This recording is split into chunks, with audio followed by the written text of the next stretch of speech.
दर्शकों नमस्कार, मैं हूं रंगोली पांडे। आप सबका बहुत बहुत स्वागत करती हूं एक बार फिर से आज के खास कार्यक्रम एक मुलाकात में, जो कि एक व्यक्ति विशेष कार्यक्रम है।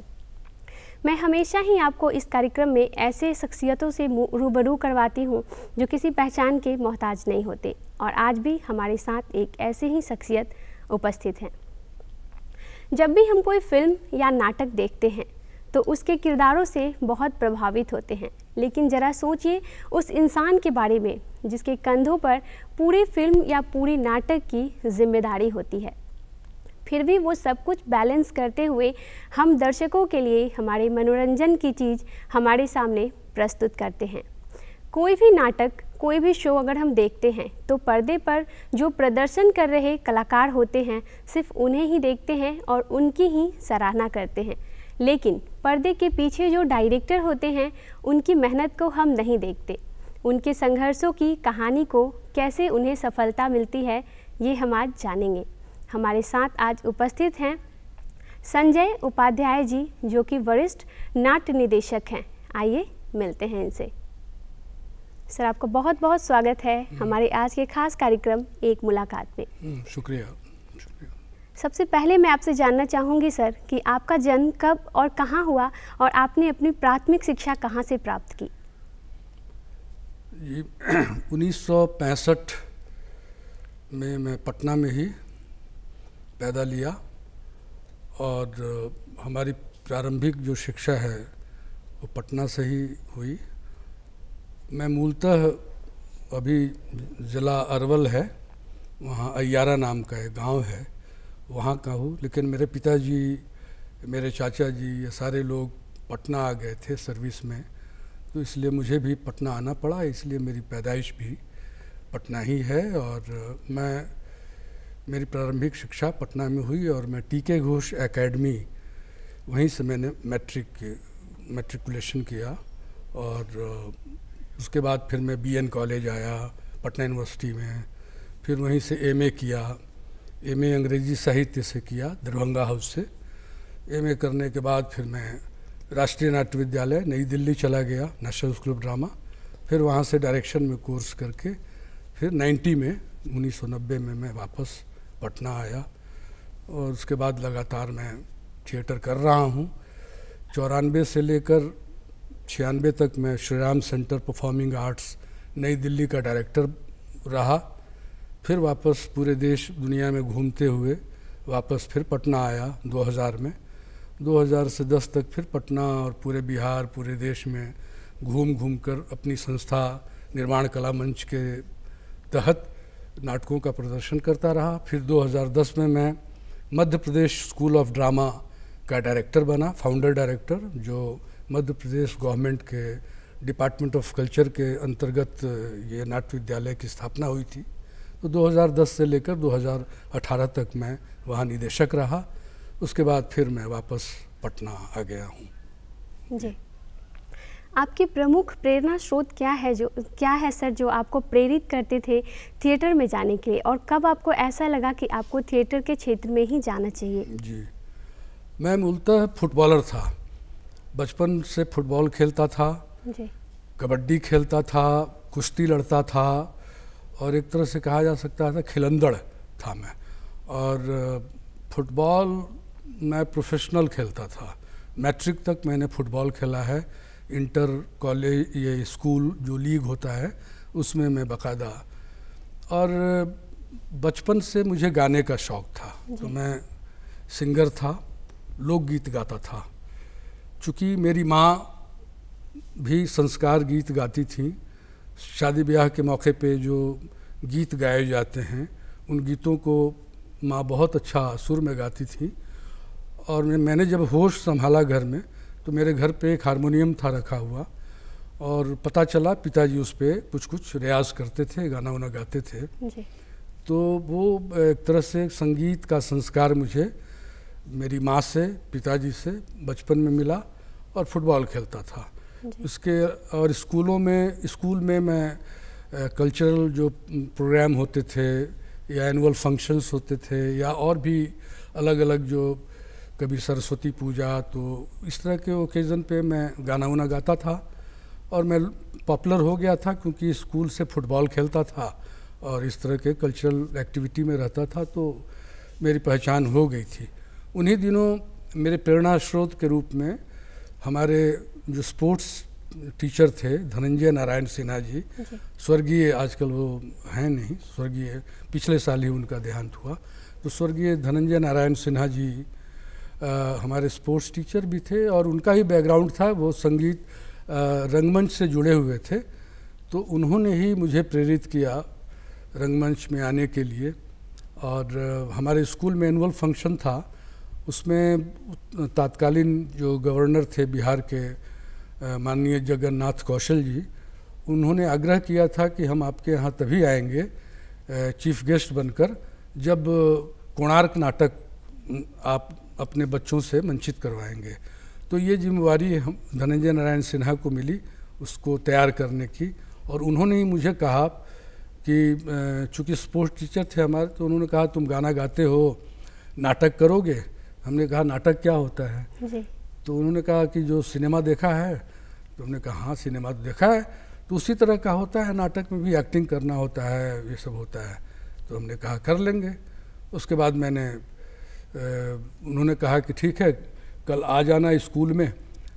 तो वहाँ ऑडिशन होना था। देखा मैंने कि ढेर सारे बच्चे बैठे हैं और रीडिंग चल रही है, तो मुझे भी वो नाटक पढ़वाया गया, कोणार्क नाटक, और मैंने शुद्ध उसका उच्चारण कर दिया बग़ैर किसी इमोशन, बग़ैर किसी संवेदना के उसका उच्चारण शुद्ध कर दिया। तो आप पूछेंगी कि उच्चारण आपने कहाँ से सीखा? जी। आप तो फुटबॉल खेलते थे। बिल्कुल सर। तो मेरे नाना जी संस्कृत के स्कॉलर थे, उन्होंने मुझे बचपन में ढेर सारे श्लोक रटवाए थे तमाचा मार मार के, तो उसकी वजह से मेरी ज़बान साफ थी। और मैं इसलिए वो संस्कृतनिष्ठ जो हिंदी के जो शब्द थे कोणार्क नाटक में, वो सब मैंने खूब अच्छे से उसका उच्चारण कर दिया। तो इसकी वजह से मेरा सिलेक्शन हो गया और मैंने मुख्य भूमिका निभाई। विशु जो मुख्य शिल्पी है उस नाटक का, मुख्य जो प्रोटैगनिस्ट है, हीरो है, उसकी भूमिका मुझे मिली और मैंने उसका बखूबी उसका निर्वहन किया उस रोल का। और गवर्नर साहब की तरफ से मुझे गोल्ड मेडल वगैरह मिला। जी। उसी दिन से मैंने तय कर लिया कि ये तो मेरा फील्ड है, और मैंने फुटबॉल में भूल गया, फुटबॉल छूट गया। अच्छा। बाकी सारी चीज़ें छूट गई और मैं थिएटर से जुड़ गया। ये 1978-79 की बात है। जी। तो जब भी आप सर कोई नया प्रोजेक्ट करते हैं तो अपने कलाकारों को कैसे तैयार करते हैं, कैसे सहयोग करते हैं कि वो आपकी दिशा में अच्छा प्रदर्शन कर सके? अलग अलग देखिए, हम लोग तो ट्रेनिंग है ना, हम तो 10 साल थिएटर करके उसके बाद मैं ट्रेनिंग लेने के लिए नेशनल स्कूल ऑफ ड्रामा गया, वहाँ से डायरेक्शन का कोर्स करके आया। तो जाने के पहले मैंने विदेशिया नाटक, जो मेरा काफ़ी सिग्नेचर प्ले है, चर्चित नाटक रहा, और अभी भी उसके शोज होते हैं विदेशिया के, हज़ारों शोज़ पूरे देश में हमने किए। और बकरी नाटक, ये 2 नाटक मेरा काफ़ी चर्चित हुआ था NSD में जाने के पहले। और जब मैं स्कूल से लौट के आया NSD से, तो एक तरह से प्रोफेशनल ट्रेनिंग थी। तो हर नाटक, हर प्रोजेक्ट अलग अलग उसका प्रोसेस होता है। अगर प्रोफेशनल्स के साथ हम काम करेंगे तो हमारा प्रोसेस बिल्कुल बदल जाएगा। अगर नए बच्चों के साथ, फ्रेशर्स के साथ काम करेंगे तो हमारा प्रोसेस बदल जाता है। छोटे बच्चों के साथ काम करेंगे तो उस वक्त का हमारा प्रोसेस वो बदल जाएगा। और अगर मैं बिल्कुल ही रिपर्टरी जैसा प्रोफेशनल कोई कंपनी है उसके साथ मुझे अगर करने का, तो वहाँ का तरीक़ा बदल जाता है। कोई एक तरीक़ा है नहीं अपने कलाकारों को तैयार करने के लिए। तो ये है, मतलब मैं अपने अभिनेताओं पे विश्वास करता हूँ, अपने कलाकारों पे विश्वास करता हूँ, उसको जो रोल मैं देता हूँ उस पे मैं भरोसा करता हूँ। और जहाँ वो फंसते हैं, जहाँ लगता है मुझे कि वो गलत ट्रैक पे काम कर रहा है, तो मैं उनको सही रास्ते पे एक मार्गदर्शक के रूप में मैं उनके साथ काम करता हूँ। और अभी तक मैंने जितने भी काम किए हैं, जितने भी प्ले किए हैं, वो सारा सरस्वती की कृपा से सब बहुत ही अच्छा और सफल रहा है। जी सर, आजकल के जो युवा पीढ़ी है जो नाटक के क्षेत्र में जाना चाहते हैं, उनके लिए कौन कौन सी चुनौतियां होती है, कुछ उसके बारे में बताइए। देखिए, नाटक में तो बहुत सारी चुनौतियां हैं। थिएटर जो है चुनौतियों से भरा हुआ है, कर्म है, और ये बहुत ही चुनौतीपूर्ण विधा भी है। नाट्य कर्म में बहुत सारे स्ट्रगल हैं। युवा पीढ़ी के लोगों को मैं तो यही कहूँगा कि धैर्य, पेशेंस, उसके साथ साथ कमिटमेंट, प्रतिबद्धता, जी उसके बाद स्टूडेंटशिप, सीखने की टेंडेंसी, जी सर, क्यूरियोसिटी, उत्सुकता सीखने की, वो होनी चाहिए। और साथ साथ एक ज़िद, आपके अंदर एक ज़िद हो कि मुझे हासिल करना है, मैं एक अच्छा अभिनेता बनूंगा, अच्छा निर्देशक बनूंगा, अच्छा डिजाइनर मैं बनूंगा। उसके लिए उसके अंदर एक ज़िद होना चाहिए और कमिटेड होकर काम करना पड़ेगा। टिक कर एक जगह पर टिक के सीखना होगा। जी जी, और तब जाकर वो सफल हो सकते हैं। और हम सबों ने वही किया है कि एक जगह टिक कर काम किया, बहुत ही और अनुशासन के साथ जी अपने सीनियर्स को प्रॉपर इज्जत देना, अपने जूनियर को प्यार करना, और उसके साथ साथ एक तरह से कहा जा सकता है कि पूरा समावेशी वातावरण के तहत उनको अपने आप को रखना पड़ेगा। और हड़बड़ी नहीं, आज के युवा में पेशेंस नहीं है, हड़बड़ी है, बहुत ही शॉर्ट, उनको कहा जा सकता है कि वो बिल्कुल ही शॉर्टकट जो तरीक़ा है वो अपनाते हैं, और उनको लगता है कि बस 2-4 नाटक करके मैं सीधे स्टार बन जाऊंगा सिनेमा में। तो ऐसा होता नहीं है, बल्कि उसके लिए संघर्ष करना पड़ेगा आपको, तब जाकर ये रंगमंच की जो विधा है उसको आप अच्छे से समझ पाएंगे और उसको हासिल कर पाएंगे। जी, किसी भी काम की अगर हम सर शुरुआत करते हैं तो परिवार का सहयोग बहुत ज़रूरी होता है।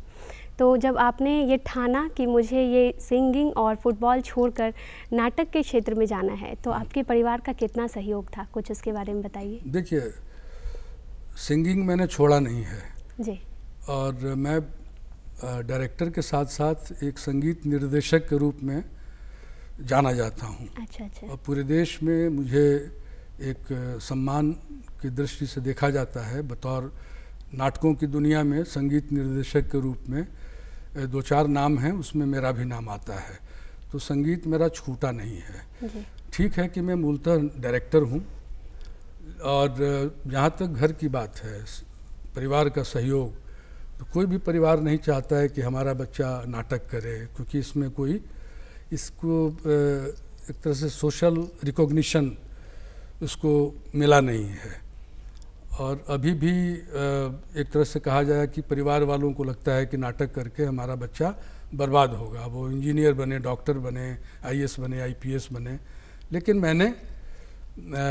मुझे घर से बहुत ही सपोर्ट मिला मेरी माँ का।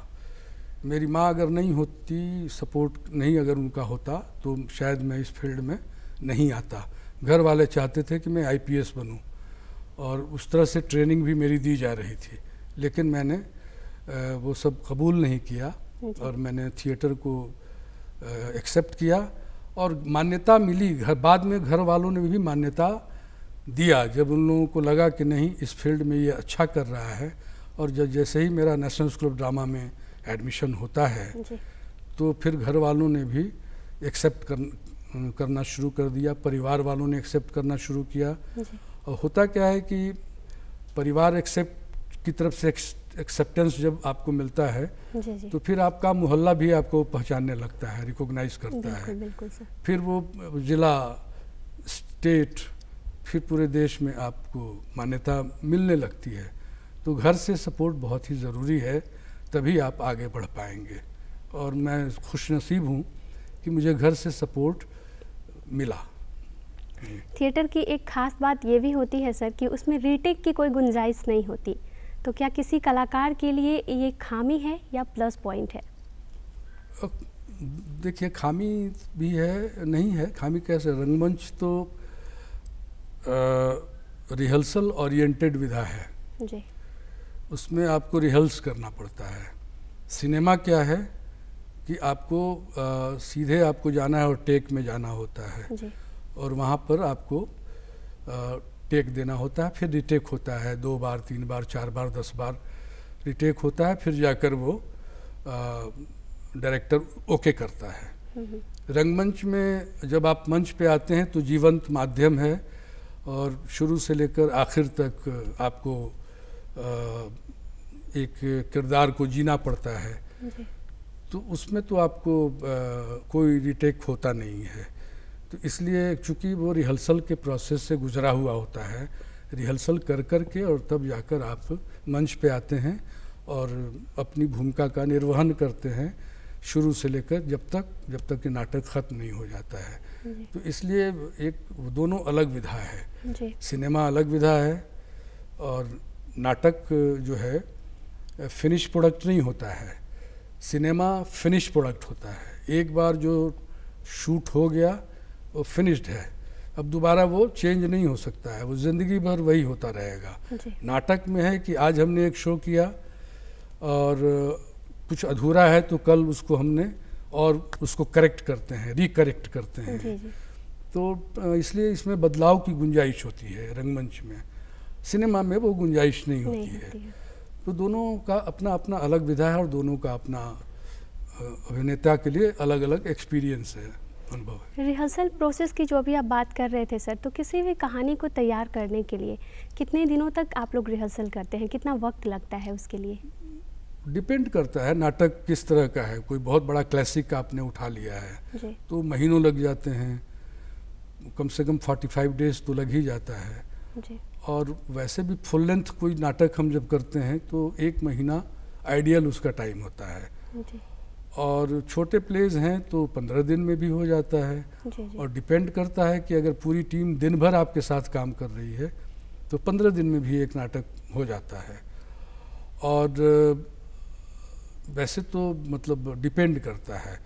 पहले का दौर था जब हम नाटक शुरू हम लोगों ने किया था तो 3-3 महीने रिहर्सल चलते थे, महीनों तक तो रीडिंग होता था, क्योंकि उसमें मूवमेंट के साथ डायलॉग डिलीवरी भी बहुत ज़रूरी है। हाँ, इसलिए वो करना पड़ता है ना कि मूवमेंट भी है, आंगिक अभिनय, वाचिक अभिनय, आहार्य अभिनय, सात्विक अभिनय, इन सारे अभिनय को करने के लिए आपको रिहर्सल के प्रोसेस में जाना होता है। बिल्कुल। तो इसलिए वो काफ़ी टफ विधा भी है। और मुझे लगता है कि वो नाटक किस तरह का नाटक आप कर रहे हैं, रियलिस्टिक नाटक है, बिल्कुल ही एक कह सकते हैं कि पारंपरिक कोई नाटक कर रहे हैं, म्यूजिकल कोई प्रोडक्शन कर रहे हैं, कोई क्लासिक कर रहे हैं, तो सबका अपना अलग अलग ये है। अगर कोई बहुत बड़ा नाटक आप, जैसे मैंने कादम्बरी किया था, अच्छा, तो उसके 3 महीने तक उसका रिहर्सल चला। आनंद रघुनंदन मैंने एक नाटक किया था तो उसको भी हम लोग 2-2.5 महीने उसके रिहर्सल्स हुए। अदरवाइज आइडियली 1 महीने का समय पर्याप्त होता है एक नाटक को करने के लिए। बहुत सारे नाटकों में आपने निर्देशन किया है सर, मैं जानना चाहूँगी कि कोई ऐसा नाटक जो आपके दिल के बहुत करीब हो, उसके बारे में कुछ हमारे दर्शकों को आप बताइए। जैसा कि मैंने कोई बताया, ऐसी कहानी है जो आपके दिल को छू गई हो? देखिए, हर नाटक मेरे लिए उतना ही प्रिय है जी।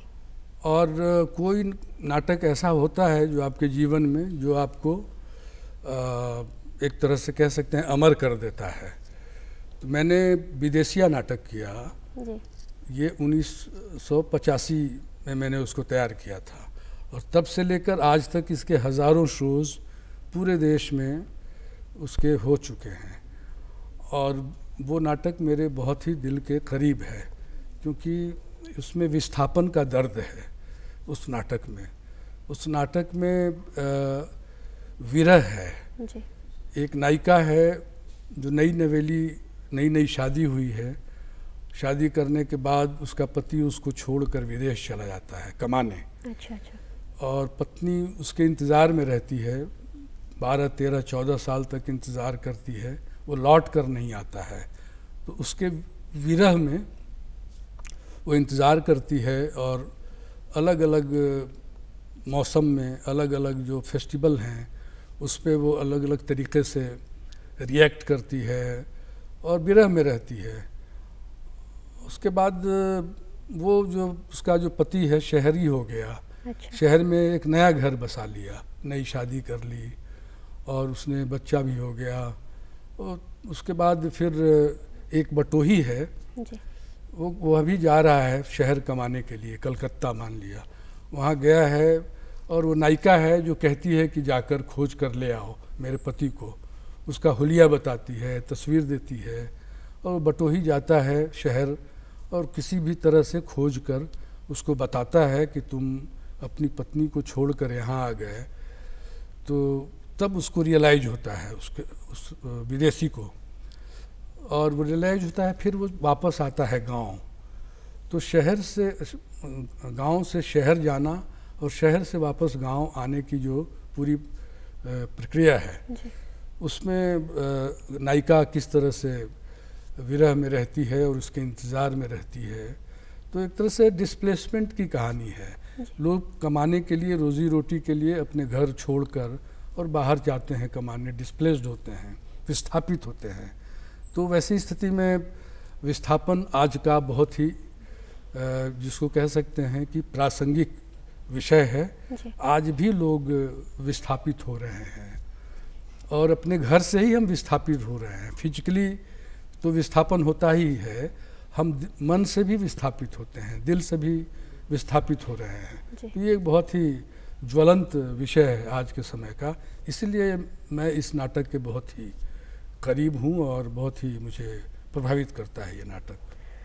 हमने सुना है सर कि आपकी अपनी संस्था है निर्माण जी। इसकी शुरुआत आपने कब और कैसे की, कुछ इसके बारे में बताइए। देखिए, निर्माण कला मंच की शुरुआत जब मैं नेशनल स्कूल ऑफ ड्रामा में गया तो 1987 में तो मैं NSD चला गया था। और उसके बाद 90 में मैं पास आउट हुआ। 88 में मैंने निर्माण कला मंच की स्थापना की जब मैं फर्स्ट ईयर में था। उसके पहले मैं विशाल नाट्य मंच, उसके पहले इप्टा में, उसके पहले पटना की जितनी भी संस्थाएं हैं सब जगह घूम घूम के मैं 10 साल तक थिएटर किया मैंने। लेकिन 1988 में मैंने निर्माण कला मंच की स्थापना की और तब से लेकर अभी 35 वर्ष, अभी 20 अगस्त को हमने 35वां वर्ष गांठ मनाया निर्माण कला मंच का। तो 35 वर्ष की संस्था हो चुकी है। महिलाओं की बात करते हैं सर अब। जी। महिलाएं जब नाटक मतलब थिएटर की शुरुआत हुई थी तो उस वक्त महिलाओं की संख्या बहुत कम थी, क्योंकि बहुत सारे लोग थिएटर में आना नहीं चाहते थे, अपने घर की बेटियों को भेजना नहीं चाहते थे। लेकिन अब संख्या बहुत बढ़ गई है महिलाओं की, उसके बारे में आप क्या कहना चाहेंगे? बढ़ी है संख्या, एक बात सही है कि पहले चूँकि हमारे बिहार में ये ज़्यादातर खासकर हिंदी बेल्ट में, ये जो काऊ बेल्ट एरिया है जहाँ पे एक तरह से फ्यूडल सिस्टम था अपना, वहाँ पे सामंती प्रथा थी। लोग नाचने गाने बजाने को नचनिया गवनिया या कला को उस रूप से एक दूसरे दृष्टि से देखा जाता था, अच्छी दृष्टि से नहीं देखा जाता था। महिलाओं को ये कहा जाता था कि ये जो महिलाएं होती हैं वो इसमें वो अच्छा फिर नहीं माना जाता था। उस वक्त लड़कियां कम आती थीं। आजकल लड़कियां आज भी देखा जाए कि 30% भागीदारी की बात होती है महिलाओं की, तो वो 30% नहीं है अभी भी। तो अभी भी कम लड़कियां आती हैं, लेकिन पहले की अपेक्षा वो संख्या बढ़ी है, लोगों का इंटरेस्ट बढ़ा है। इसमें भी रोजगार के अवसर अब उपलब्ध होने लगे हैं, इसलिए लड़कियां भी अब आने लगी हैं और लड़के तो खैर आते ही हैं। और आने वाला दिन जो है मुझे लगता है कि और भी लोग आएंगे ज़्यादा से ज़्यादा संख्या में। एक अच्छे निर्देशक के पास क्या कौशल होनी चाहिए सर आपकी दृष्टिकोण से? देखिए, अच्छा डायरेक्टर जो होता है, एक कहावत है अंग्रेज़ी में, उसको काफ़ी यूज होता है कि jack of all trades master of none. ये IAS लोगों के लिए कहा जाता है कि वो हर क्षेत्र में की जानकारी वो रखते हैं, लेकिन किसी भी क्षेत्र में उनकी अच्छी वो एक तरह से कहा विशेषज्ञता नहीं होती है, लेकिन हर क्षेत्र में वो अपनी दखल रखते हैं। डायरेक्टर भी वही होता है कि jack of all trades master of one. अच्छा डायरेक्टर वही होता है कि किसी एक विधा में उसकी मास्टरी होगी, चाहे वो अच्छा डिजाइनर होगा, अच्छा अभिनेता होगा, या अच्छा म्यूजिक डायरेक्टर होगा, या अच्छा एक तरह से कहा जा सकता है कि ऑर्गेनाइजर होगा। कुल मिलाकर उसके अंदर अच्छा डायरेक्टर वो होता है जो संगठनकर्ता भी हो। सर, आप चलते चलते हमारे दर्शकों को कुछ संदेश देते चलिए, खासकर युवा पीढ़ी को। तो संदेश ये देना है कि जो भी आप करें, नाटक करते हैं, कला करते हैं, आप अच्छा लिटरेचर पढ़िए, अच्छी कविताएं पढ़िए, अच्छा उपन्यास पढ़िए, नृत्य सीखिए, गायन सीखिए, अभिनय करना जानिए, और आप आईएएस बनिए, आईपीएस बनिए, डॉक्टर बनिए, इंजीनियर बनिए, लेकिन कला से होते हुए आप जब गुजरेंगे तो एक बेहतर नागरिक बनेंगे, बेहतर इंसान बनेंगे, और बेहतर पहले आप इंसान होंगे, बेहतर आदमी होंगे, तभी आप दरोगा होंगे बाद में। तो इसलिए आप जो कुछ भी कीजिए, कला के साथ आप जो कुछ भी करना है, आपके अंदर कला होनी चाहिए, तभी आप एक बेहतर मनुष्य, बेहतर इंसान आप हो सकते हैं। सर, आप हमारे कार्यक्रम में आए, हमारे दर्शकों को इतनी अच्छी जानकारियाँ दी, इसके लिए आपको बहुत बहुत धन्यवाद। थैंक यू, बहुत बहुत शुक्रिया। तो दर्शकों, हमें उम्मीद है कि आपको हमारा कार्यक्रम पसंद आया होगा। इस कार्यक्रम से संबंधित अगर कोई भी सुझाव आप हमें भेजना चाहते हैं तो इस पते पर भेज सकते हैं। हमारा पता है कार्यक्रम एक मुलाकात द्वारा केंद्र निदेशक डीडी बिहार, दूरदर्शन केंद्र, फ्रेजर रोड, पटना 800001। अगर आप चाहें तो हमें ईमेल भी कर सकते हैं। हमारा ईमेल आईडी है directorddk.patna@gmail.com। तो दर्शकों, इस अंक में इतना ही। अगले अंक में हम आपसे फिर मिलेंगे अपने एक नए मेहमान के साथ। तब तक के लिए मुझे और मेरी पूरी टीम को दीजिए इजाज़त। नमस्कार।